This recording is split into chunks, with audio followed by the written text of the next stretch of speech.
今回さっき言わんとこまだ発表まだでしょうからって言ってたのがね、これです。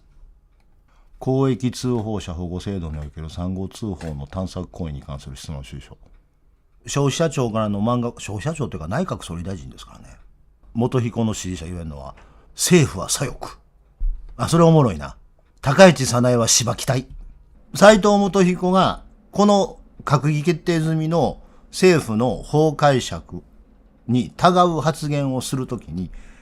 繰り返し何度もご説明申し上げてる通り繰り返しになりますがって言うたら、自分は内閣総理大臣よりも偉いって言ってることになりますからね。もう元彦はもうあとはもう後戻りできない地獄に落ちていくだけの話なので、今国会開いててよかったですよ。とんでもない質問収書ととんでもない答弁書ができたんです。月曜日か火曜日に紹介します。この間の閣議で答弁確定したんですけど、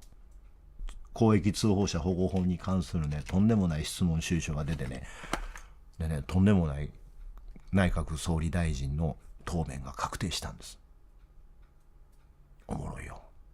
だから多分あれですね、高市早苗は左翼って言い出すと思いますよ。でもよう言わんねん。なんでか言うならね、これ単純な話なんです。ウィークネスフォビアなんですよ、要は。なぜ斉藤元彦がさっきのこのなんとかっちゅう田舎の人生の負け組から支持を受けるかっていうとね、人殺してるからですよ。人殺してるからです。斉藤元彦は人殺しやから人気なんです。斉藤元彦は自分の地位と権力を利用して他人を自殺に追い込むという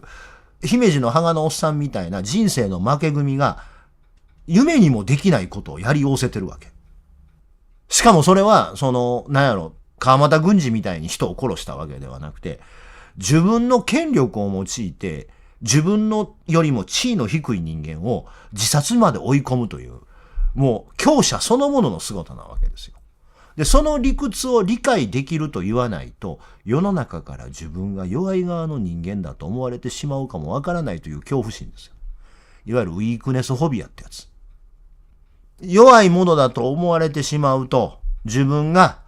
ひどい目に遭うに違いないと思ってるから、なるべく自分は弱い人間ではないということを見せないでおこうと頑張ってんの、日夜。その時に斉藤元彦という自分の地位を利用して会社を圧殺したという、自分がやりたくてもできないことをやりおせた人が出てきたわけですよ。強いものの理屈がわかると言っておけば、周りから自分が弱い人間だということがバレないであろうという作戦。ウィークネスフォビアという概念なんですけど、ちょっと待ってな、ひょっとしてもう答弁書出てるかもわか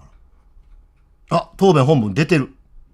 ってことは公開してもらえば。公開。さっき言わんとこ、まだ発表まだでしょうからって言ってたのがね、これです。どういうことかというと、こういうことです。参議院の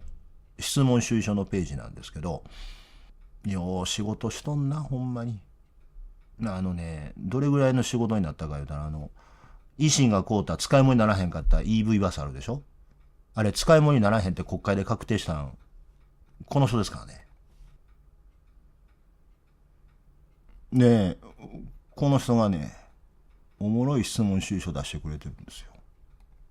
公益通報者保護制度における産後通報の探索行為に関する質問収書。で、それの質問文を見てみましょう。質問文、これです。質問収書っていうのは明治からの伝統ですから、縦書きです。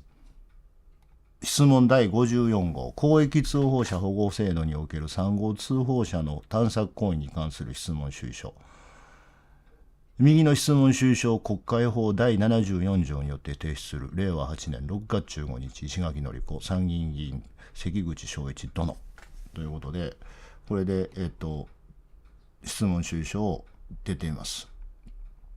公益通報保護制度における産後通報者の探索行為に関する質問収書。公益通報者保護法平成16年法律第120号以下同法というは、令和7年に改正された。改正により新設された同法第11条の3には、事業者は正当な理由がなく公益通報者である旨を明らかにすることを要求すること、その他の公益通報者を特定することを目的とする行為をしてはならないと規定し、事業者による公益通報者の探索行為を禁止している。改正前の同法には公益通報者の探索行為を禁止する規定は存在しなかった。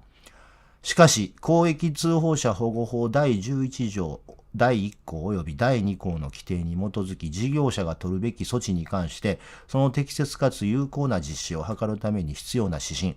令和3年8月20日内閣府告示第118号において通報者の探索を防ぐ措置が講じられていた。公益通報には事業者への内部通報、行政機関への外部通報、報道機関等への外部通報の類型がある。このうち報道機関等への外部通報、同法第3条第3号に行ったもの以下3号通報者というの探索行為については、通報先の性質上、公益通報を著しく萎縮させる恐れがあると考える。以上を踏まえて以下質問する。こっからだっせ、奥さん。1、改正前の同法において、すなわち令和7年、去年の改正の前において、3号通報を特定することを目的とした行為は許容されていたか示されたい。許容されていなかった場合、その法的根拠を示されたい。2、同法第11条の3は、前期指針の内容を法定化したものか、または新たな義務を創設したものか、政府の見解を示されたい。3、同法第11条の3に規定する公益通報者を特定することを目的とする行為が指す行為を具体的に示されたい。また、同条に規定する正当な理由が示す内容を具体的に示されたい。4、事業者が法令違反の有無及び内容を確認することを目的とした調査を実施することと、3号通報者を特定することを目的とした調査を実施することは別個の行為と理解してよいか示されたい。事業者が法令違反の有無及び内容を確認することを目的とした調査を実施する場合でも、3号通報者の特定につながる調査を実施することは、同法第11条の3により禁止されると理解してよいか示されたい。禁止される場合、次に例示する行為は、同法第11条の3により禁止されると理解してよいか示されたい。1、役職員に対する聞き取り等により3号通報者を特定しようとする行為。2、通報経路を追跡し3号通報者を特定しようとする行為。3、電子メールその他の通信履歴等を利用して3号通報者を特定しようとする行為。4、報道機関等に対し3号通報者の氏名等その他の特定につながる情報の開示を求める行為。6、事業者が法令違反の有無及び内容を確認することを目的とした調査を実施した結果として3号通報者が判明することと、3号通報者を特定することを目的とした調査を実施することは区別されると理解してよいか示されたい。7、政府は3号通報者の探索行為が公益通報を萎縮させる恐れがあると認識しているか示されたい。認識している場合、その理由を示されたい。兵庫県のひょの字も元彦のもの字も出てへんのに、あら不思議。それに対する内閣からの回答が出たんです。高市早苗さんの内閣参室221第54号令和8年6月26日内閣総理大臣高市早苗、参議院議長関口昭一殿、参議院議員石垣のり子君提出公益通報者保護制度における3号通報者の探索行為に関する質問に対し別紙答弁書を送付する。内閣総理大臣高市早苗名義の答えが返ってきました。参議院議員石垣のり子君提出公益通報者保護制度における3号通報者の探索行為に関する質問に対する答弁書1について、現行の公益通報者保護法第11条第4項の規定に基づき定められた公益通報者保護法第11条及び第1項及び第2項の規定に基づき事業者が取るべき措置に関してその適切かつ有効な実施を図るために必要な指針、令和3年内閣府告示第118号において、事業者が公益通報者を保護するために取らなければならない措置として、事業者の労働者及び役員等が公益通報者を特定した上でなければ必要性の高い調査が実施できないなどのやむを得ない場合を除いて、通報者の探索を行うことを防ぐための措置を取る、及び範囲外共有は通報者の探索が行われた場合に当該行為を行った労働者及び役員に対して行為様態、被害の程度、その他上場等の諸般の事情を考慮して懲戒処分その他適切な措置を取ることを定めている。満額回答。法定指針で通報者探索行為は禁止されているし、その禁止行為を破った場合は逆に懲戒対象になると定めていますという高市早苗さんのご回答でした。2について、お尋ねの趣旨が必ずしも明らかでないためお答えすることは困難であるが、令和7年6月11日に公布された改正法による改正後の公益通報者保護法第11条3の規定は、公益通報者を特定することを目的とする行為は、正当な理由がない限り禁止される旨を法律上明確にしたものである。これはね、霞が関文学ですね。法律上明確にした。っていうのを2の回答して何で持ってきたかっていうと、法律上不明確だったけど法定指針はありましたというのが第一の回答だから。わかる？法的に明確にしたんですってことは、法的に新たに法律として作ったって言ってない。明確にしただけであって、前からそうやった言ってるだけです。前からそうやってんけども、法律の条文上明確じゃないから明確にしましたよって言うてることです。読みやすくしましたって言ってるだけの話です。フォントを大きくしましたっていうことです。前から書いてあるけど、読みにくかったから読みやすくしましたって言うてん。これね、こっから先がめっちゃ面白いんですよ。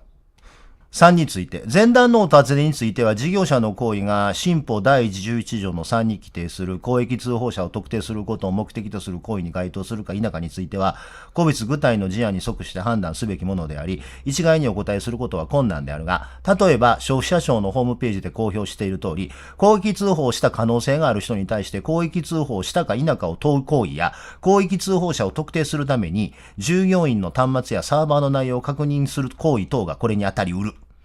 後段のお尋ねについては、どのような場合が新法第11条の3の規定にする正当な理由に該当するか否かについては、個別具体の事案に即して判断すべきものであり、一概にお答えすることは困難であるが、例えば消費者庁のホームページで公表している通り、匿名の通報について通報者が具体的にどのような局面で不正を認識したのかなどを特定した上でなければ、必要な調査や是正ができない場合に、公益通報者に対応する際、本法第12条の規定により、守秘義務を負う従事者が通報者の特定につながる事項を問うことがこれに当たり得る。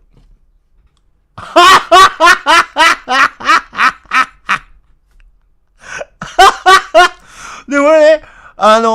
特定、お尋ねの趣旨が、あれで、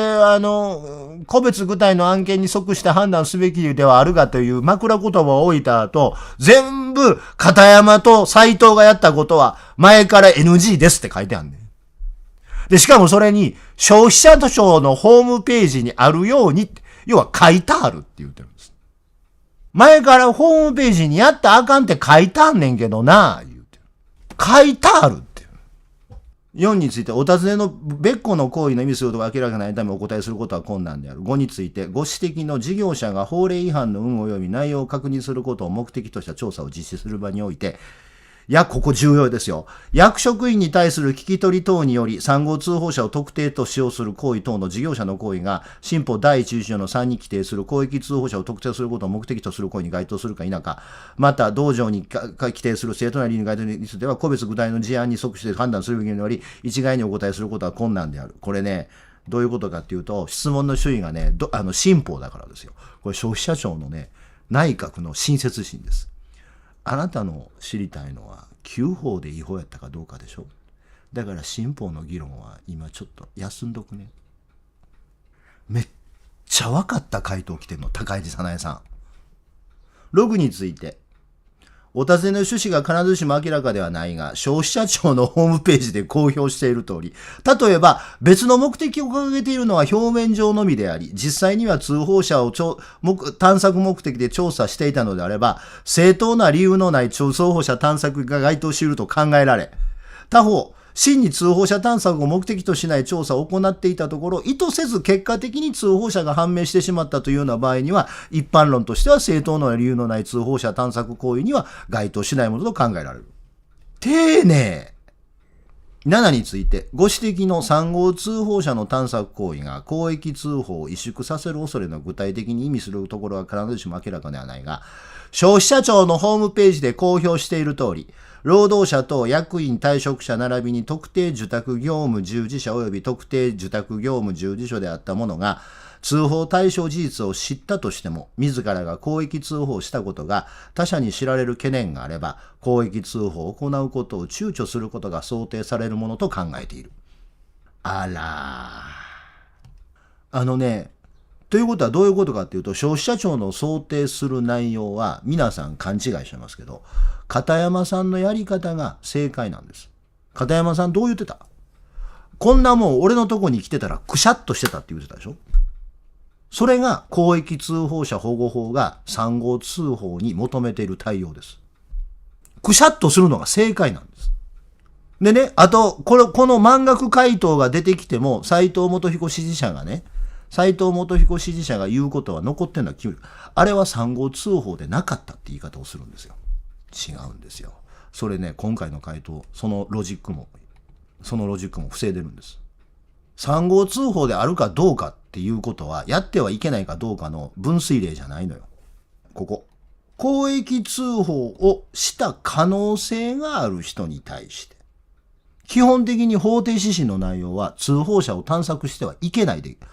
決まってんの。唯一許されるのは調査の過程で誰が通報したか分かってしまったっていうことだけ。で、さらに言うと、3号通報の場合は、動かないことが正解なんですって考えたらわかんねんて。1号通報ってどんな通報？内部の通報窓口、会社の中、役所の中にある内部の通報窓口に通報することが1号通報ですよね。これは会社の人が、役所の人が自分で調べなあかんのはわかる。例えば、わからん。菅野課長は毎朝、女性従業員のパンツの中に毛虫入れてます、セクハラですとかね、いう匿名の通報が会社の中の窓口にあったら、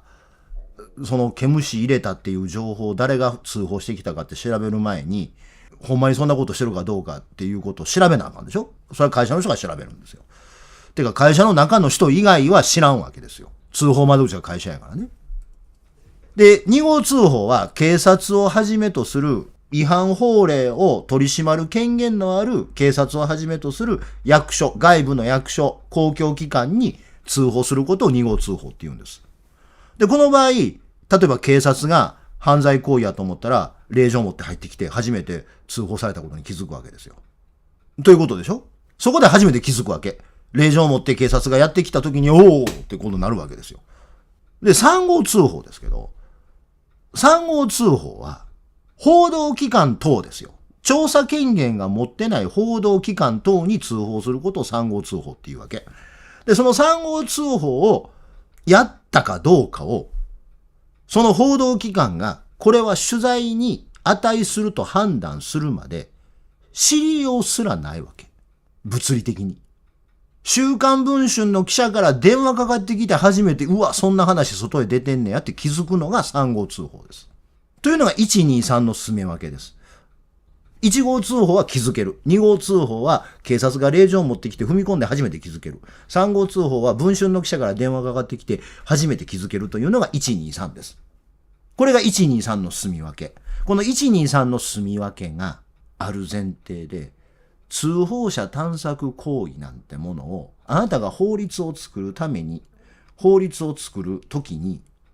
考えてみ。通報者探索行為のことを明確に書いてなかった法定指針に譲った理由わかるでしょ。だって通報者探索行為なんかしようがないんだもん。特に3の場合、通報者探索行為ってどうやってやんのよ。だから片山さんの言うように、片山さんがもし俺が一番最初見てたらこんなもんくしゃっとしてるっていうのが正解なの、3号通報。だってそんなもん取材するかどうかわからへんねんもん。あの文章が10人に、県会議員と国会議員と報道関係者10人に送られた。その文章がほんまに県議会で問題になるのか、朝日新聞からの NHK からの取材があるのかどうかなんてわからんねんから、ほっといたらだけのことや。で、要は斉藤元彦のことを支持してるアホが県警は受理しなかった言うてるけど、その県警が受理しなかったから公益通報でないってことは2号通報でないってだけの話です。県警が受理しなかったという事実をもとに言えることは3号通報とか関係ない話です。2号通報でなかったということです。で、むしろその後県は県警に相談してるんです。名誉毀損で。そしたら県警の答えは、公益性があるから、これは名誉毀損ではないっていうことやったんです。ということは、その時に公益性があるという言葉を聞いた瞬間に、公益通報者保護法違反になるかもって思わなあかんねん。むしろ兵庫県警は、あの文章が県会議員や報道機関に10人限定で送られてることを見て、これ名誉毀損どころか公益通報者保護法の対象なんじゃないですかってアドバイスしてんねん。県警は3号通報という言葉を使わずに、これ3号通報の可能性ありますよって言うてるんです。にもかかわらずメールサーバーひっくり返して、あれとあらゆる情報をひっくり返して、誰がこれ書いたんかってことを探せって斉藤元彦は指示したの。で、今の内閣総理大臣高市早苗殿から来た回答文を読むと、どう考えても違法行為ですよね。えらいことですよ、これは。えらいこと1回しかないんですよ。えらいことは1回しかないのよ。えらいことは何回あんねんちゃうねん。1回しかないねん。1回しかないえらいことに対して、それアウトやってみんな言われてんねん。10人でUNOやってるねん。で、元彦の前のターンの人がドロー4出したんや。元彦はそれでも4枚引かへんね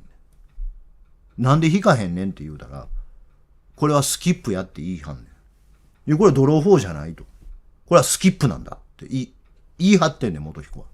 で、みんな見てこれドロー4なんですよ。どう見てもドロー4なんですよ。いや、ドロー4って書いてるやん。いや、これスキップです。適切、適正、適法です。いえ、ドロー4って書いてあるやん。で、それ残りの9人全員が、いや、元彦それドロー4って書いてるでっていう、9人が言うたことを、元彦支持者は、なんで9回も同じ話すんねんって言うてんねん。同じ話してんのは元彦やねん。同じことを繰り返したのは元彦なんですよ。で、今回、石垣のり子参議院議員が、上沼相談員はどうですかって今までの議論をやめて、最後に、弁護士の先生の見解はって聞かはったわけですよ。で、弁護士の先生の見解が出たの。生活評価課で言えば。やりたいだけでした。今の、はい、おっしゃる通り、お察しの通りやりたいだけでして。今日のこの2時間の配信は、これの前振りでしかないからね。これが、上沼相談員って言いたいため、上沼って言いたいだけの話ですから。全部そのためですから。これ以外伝えたいことはないですからね。南光相談員はどうですか？どんなんかな言うてね。ということで、もう完全にアウトなんですよ。それからね、あれは3号通報であるとかないとかを決めるのは、通報された側ではないです。で、3号通報であるかどうかを決める人なんていないんです。だから可能性って言葉を使うんですよ。公益通報であったかどうかというのはね、例えば3号通報やったとしましょう。今回の事例ね。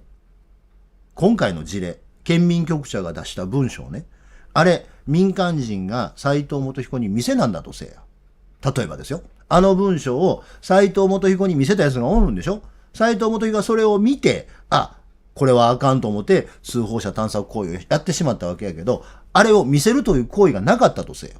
なくて、国会議員と県会議員と各報道機関の10名のとこに行ったとせよ。で、その10名が全員、こんなしょうもない話どうでもええわって取り合わへんかったとせよ。わかる？言うてること。もし、あの県民局長が送った文章をみんながくしゃっとポイしてたらどうなってたよ。それで終わりやん。で、それは3号通報やったか2号通報と1号通報じゃないことは、1号通報、2号通報であったことなかったことな関係なく、そんなもん永遠に闇という言葉でもないけども、表に出なかったってだけの話ですよ。3号通報かどうかなんて関係ない。そこでの判断必要ないんですよ。3号通報かどうかの判断なんかしないんです。で、またその受け取った側が、これを取り上げようかどうかと判断するときに、それが3号通報かどうかということは関係ないわけですから、そもそも。3号通報やから取材紹介言うかどうかなんて判断しないですよ、報道機関は。おもろいかどうかだけですよ。まさにそういうことをね、この本で NHK、もともとこの人 NHK の人やったんですけど、これ、小林和樹さんの兵庫県知事問題失敗の本質っていう本の出だしにあるんですが、もうまずは出だしのところに書いてるんですけど、私は警視庁や大阪府警などの担当記者やデスクを務めてきた中で、告発文、怪文書、紙爆弾といった類のものは何百となく見てきた。情報としての価値や信頼は千差万別で、その経緯から見て、今回の文章、県民局長の文章は、興味深いが、すぐに飛びつく超一級の告発文には思えなかったからだ。はい。それで終わり。で、俺みたいな商売してると、いろんな怪文書俺のところに届きます。でも 99% 取り合いません。で、取り上げる文章ってのは大概ね、なんでか、一番最初に見るのね、身元さらしてるかどうかですよ。いや、その場合は公益通報者保護法の対象外になるんですけどね、自分で身元明かしてあるから。で、それはもう調べようかなと思うけども、でも、俺のところにもう山のように怪文書来ますよ。告発文来ますよ。菅野さんこれ取り上げてくださいってカバーレターと一緒に。なんやろなと思ったら知らんけど、4丁目の田中さんはほんまは地球人ではありませんみたいな、そんな内容でしかなかったりするわけですよ。何やこれみたいなやつばっかりです。そんなんばっかりです。政治家についての告発ですっていう。衆議院議員の田中三郎さんは私の家の冷蔵庫のプリンを食べていますみたいな。そんなことせえへんと思うけどなみたいな。なんかそんなんばっかりですよ。多分それはお前が風呂入ってる間に向こう飯が食うたと思うでっていう。毎日プリンがなくなるんですみたいな。なんかいやほんまにそんなんやで。大概。これは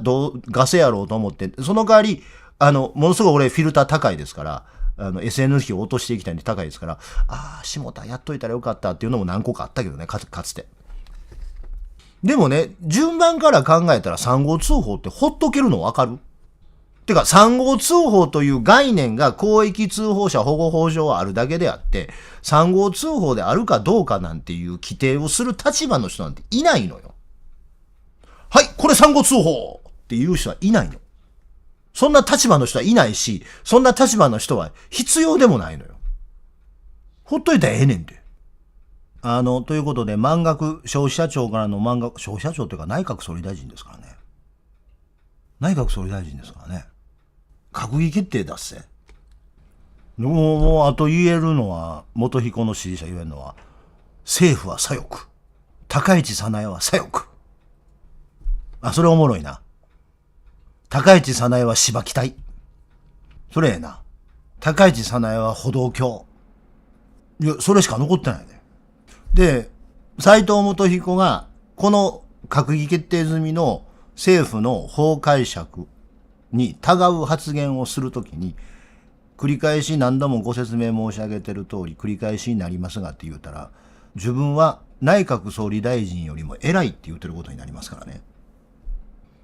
俺だからこれでね、繰り返しのお答えになりますが、って言うてほしいね。言うたら、もう自分は内閣総理大臣よりも偉い言うてることになるんですよ。言うてほしいよね。言うてほしいよね。俺がさっき作ったショート動画のパターンやったら、いいかねんよね。兵庫県のドクターヘリが飛びません。このショート動画出してドクターヘリとは山間部や離島など交通が不便な場所にお住まいの県民の皆さんの命を救う救急車代わりの極めて重要なインフラです。それが兵庫県の場合7、8、9の3ヶ月間も飛ばないんです。資料を見てみますと田島地域だけで年間1800件の出動があります。ということは1ヶ月に約150件ですから3ヶ月の運休となるとこの3ヶ月で450名もの県民の命が危機に瀕するということになります。ここまで危ない問題にもかかわらず斉藤元彦知事は一切動きません。前回と同程度の先日厚生労働大臣の上野さんが兵庫県を訪問しました。その際に上野厚生労働大臣に直談判直訴をしたのは斉藤知事ではなく森本副知事でした。当然これは有権者の間からなんで知事がやらへんねん。県政の重大事項やねんから大臣と直談判するのは知事であるべきだろうという批判が巻き起こります。おそらく知事はその批判を気にしてたんでしょうな。その週の週末酒を飲みながらワールドカップを見ながらこんな動画を上げてこんな言い訳をしています。やはり大事なのは、地元の自治体や現場でですね、まずはしっかりやってくださいというふうに、国の方もですね、よくそういうふうにやっぱり言われます。でその上で、すなわち国に要望しても無駄であると、まるで森本副知事のやった国への要望が無駄であるかのようなことを言っているんです。しかし実際はどうなったか。ねえ、国に要望すると厚生労働省はちゃんと動くんですよ。知事の言い訳は予想としても外れているし、言い訳としても成立していない。単に仕事してないだけです。斉藤元彦が兵庫県知事を続ける限り、県民の命は危機に瀕します。斉藤元彦が知事を続けていると、県民がどんどん死んでいきます。早くやめさせましょう。もうこれ以上、斉藤元彦はいらない。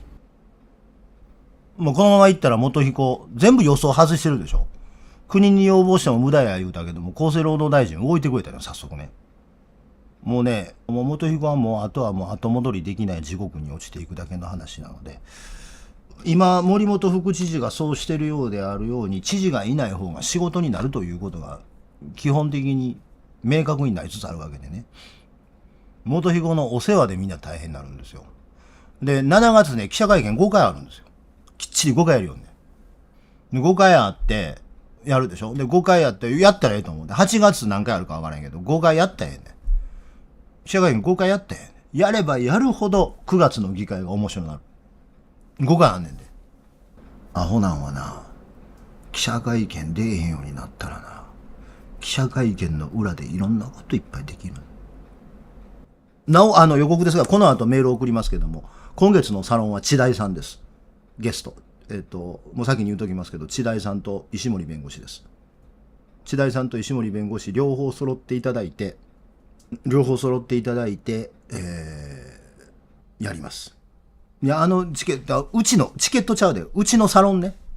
で、ちょっときっちり解説してもらう。何がどうやったんってことをきっちり解説してもらおうと思って。しかしあれやな、立花隆、なかなか出てけえへんね。あれなんやねん。まあ本人も出てこん方が楽でしょうけども。住み家ないしな、またおかんと一緒に実家で、ほんで、多分そう、弁当切りたいんでしょうね。弁当切るためにやったんでしょうね。で、本人も多分その弁当切れると思っとんでしょ。まあ、俺は切れるんでね。で、刑務所はいかんで済むようになるからね。もうそうとしか考えられへんよね。本人が出たくないと言っているというか、なんか本人が裁判を判決出るのを長引かせてるようにしか俺には見えないけどね。まあ、ということでございました。まあでも統一地方選挙出たところで、もうね、で、やりたいこと、兵庫でやりたいこといっぱいあるし、本書いて、メルマガ書いて、サロンやって、言論最前線やって、やれるチャンネル持って全部でやり倒すんで、まあ見てて。ぜひチャンネル登録といいねボタンを押してください。